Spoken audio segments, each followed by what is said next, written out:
Hey Canucks fans, welcome to Clay's Canucks commentary for Monday, October the 29th. I'm Clay Emo at Canuck Clay on Twitter. I'm at Clayton Emo on Instagram. I'm a founding member of the GLCPC, the Canucks Positivity Club, and this is my Canucks take, all in one take. It's game day. Tonight the Vancouver Canucks host the Minnesota Wild at Rogers Arena. Vancouver is 6-6 on the season, 12 points in 12 games. Minnesota comes in at 6-2-2 on the season for 14 points in 10 games, so a little better.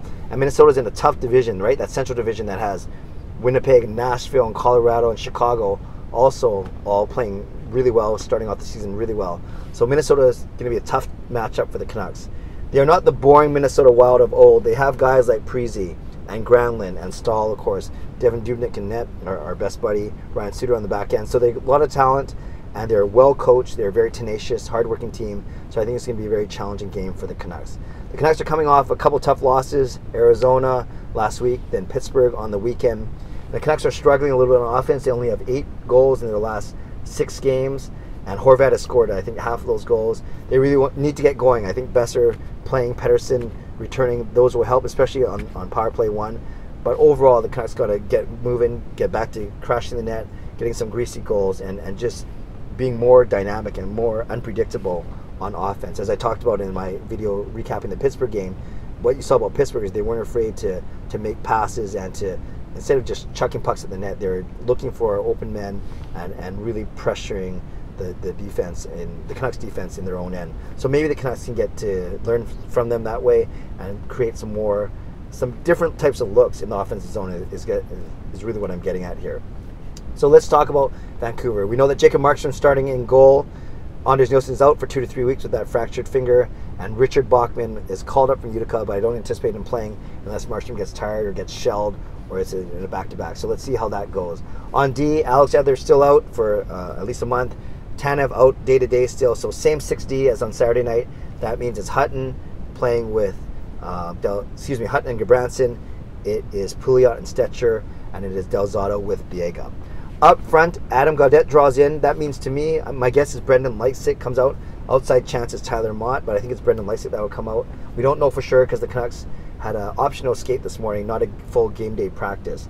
But I anticipate there's talk that the second line is going to be Horvat between Tim Schaller and Adam Gaudette. Kind of strange upon first glance, 2 centers and a 4th liner playing on the second line, but it looks like it could be Horvat, Schaller, and Gaudette. That means the top line is still Pettersson, Besser, and Goodobin. And then the bottom 6 will be some sort of mix, right? With those 2 guys playing up, that means a couple guys had to drop down, and that would mean Louis Eriksson's drop down. So the bottom 6 will be some combination of Sutter, Eriksson, Virtanen, Roussel, Mott, and Granlund. My guess is that your third line is going to be Sutter, Roussel, and Eriksson, and then the 4th line will be Granlund, Mott, and Virtanen. But we shall see. The bottom 6 could be jumbled up, especially if Schaller and Gaudette do move up to play with Bo Horvat. So obviously the Canucks got to score more goals. I just finished talking about the scoring woes. Besser and Pettersson playing together, and Pettersson, especially his return to the lineup after 2 weeks, will be a big help. And they got to get going. They got to get moving and bring some excitement back to Rogers Arena. It was nice that it was Pittsburgh. That was a tough one though to watch on Saturday night. Not going to tonight's game, but I will be doing a post-game live stream on YouTube right after the conclusion of the game, and I'll talk about it in a second. One thing I want to talk about to wind up this video, a quicker one today, I want to talk about the quality of opposition that the Canucks have faced. I think we'd all agree that most people are surprised at their 6-6 record, for exactly 500 record. I think most people would predict that they would have started a little slower or be weaker than that, but they are 6-6, and they're battling for top spot in the not as strong as the Central Division, Pacific Division. I looked at the 12 teams that the Canucks have played, or the 12 games they played, and recognizing that they played Calgary twice and Pittsburgh twice, so really it's 10 teams. And I added up their combined record of those 10 teams, their wins, losses, and their shootout overtime losses. And one caveat here, I didn't back out any time, Pittsburgh played Calgary or Tampa played Boston. If 2 of the teams that the Canucks have played before had played each other, I didn't have the time to back those results out because, hey, I only had a few minutes before I made this video.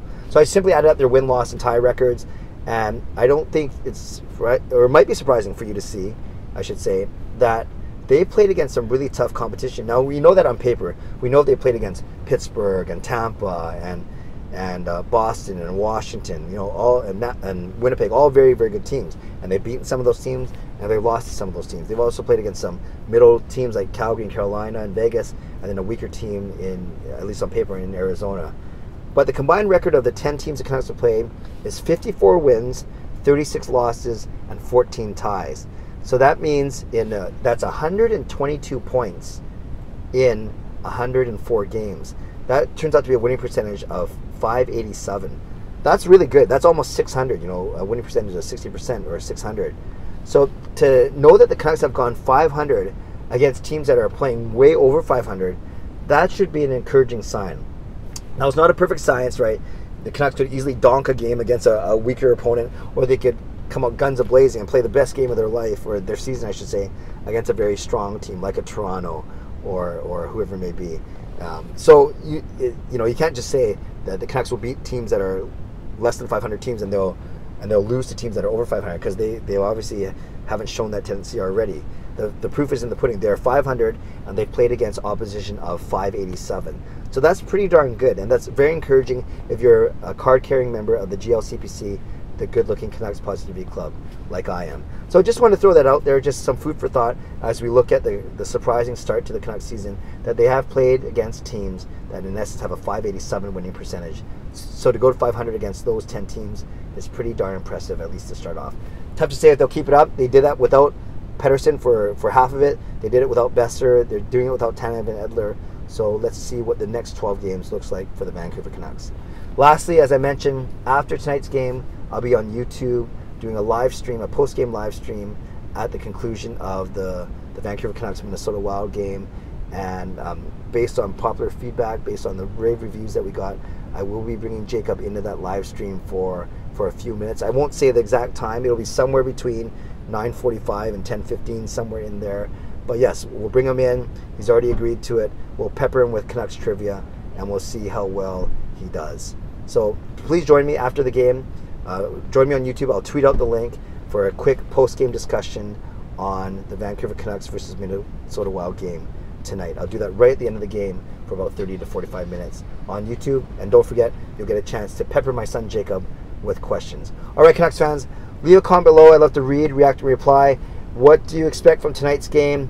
What do you expect from Adam Gaudette in the lineup? Do you expect a better game from Besser and Pettersson as they get their feet under them, so to speak? And what do you think of the Canucks' quality of opposition so far? Are you surprised that their combined winning percentage is closer to 600 as opposed to 500? And thus, are you surprised then that the Canucks have done so well to start off this season? Leave a comment below. Like I said, I'd love to read, react, and reply to as many as I can. So enjoy today. Enjoy the game. Subscribe if you'd like to. Like this channel if you'd like to. If I seem a little distracted in the last minute, I just made sure that the person getting in their car next to me wasn't going to ding my car, but all's good. They're driving away right now, and that's my cue to go back to work. Have a great day. Enjoy the game. We'll see you after the game on my YouTube post-game live stream. God bless, and go Canucks go.